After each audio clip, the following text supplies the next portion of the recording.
Hello mga ka-amazing, and for today's video, muna siya akong first day sa Hingoog City, kaya akong pagtambong og kasal sa akong close family friend, and then nag-check-in pa man ko dito sa pension house, nangita sa kumakanan mga ka-amazing kay 3 PM pa man ang kasal.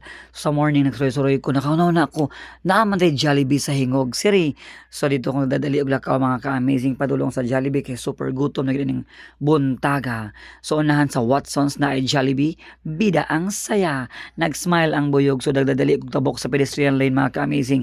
Nadi ko jud tabok kay makinaon sa narabo tay madaw-daw kay nata sa sakto nga dalan. And then mga ka-amazing, while pasulod na ko sa Jollibee Hingoog, nagunahon na ko og unsa akong order nga lami nga pagkaon nga gusto sa kuang panglasa. Naginaminam na taon ko ni mga ka-amazing kay gutom na ko ning buntaga. And then sa kuang pagsulod mga ka-amazing, mas na pressure noon ko mga ka-amazing kay ang pag-order dili na siya para sa una. Moagi ka tong dako kay tablet na wala mo ga-download. And then the pressure ko kay dili ko always magamit ani, so wala ko kay balo. Nakagamit ko ani sa una sa McDo, dugay na pud siya. So kani karon na pressure ko ani kay loading ko basta na mga tuplok-tuplok mga ka-amazing, loading jud ko na ani.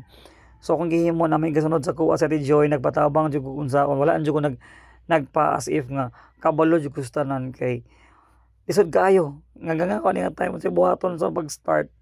So man yan na nagtuplok ka order ko og chicken with palabok, and then akong drinks is iced tea and then wala jud ko kabalo mga ka-amazing nga kaon nang gi-order wala di siya rice. So nasya ko pag-abot sa counter wala siya rice, so nag-order na po another rice. So proceed na ta sa payment ani sa kadaghan nagtuplok kon proceed na sa payment, and then nasya ko mga ka-amazing kaya nga ko ang order ma-delay kay wala na di ay papel, dili ma-print ang order nga ipakita na ko sa cashier.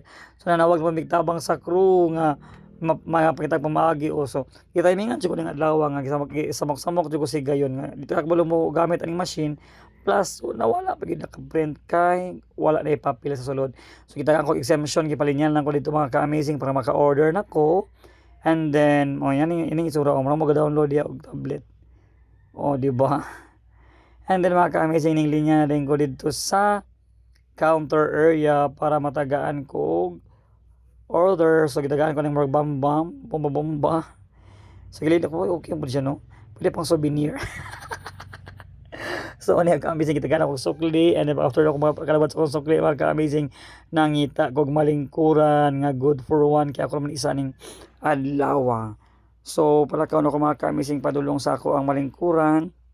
And then akong gili ni pwede gid siya mahimong pasalubong or souvenir ay indot siya. So naabot akong order mga ka-amazing ang palabok o chicken, and then with rice and saka iced tea. Ang palabok mga ka-amazing mo akong paborito nga kanon sa Jollibee, as in super ganan kong palabok. That's why na thankful ko ning adlaw kan nagya po palabok din sa Jollibee Hingoog City. So mga ka-amazing lami kay kung kauning adlaw na solve kung nawala akong kagutom. Thank you so much for watching. God bless us all.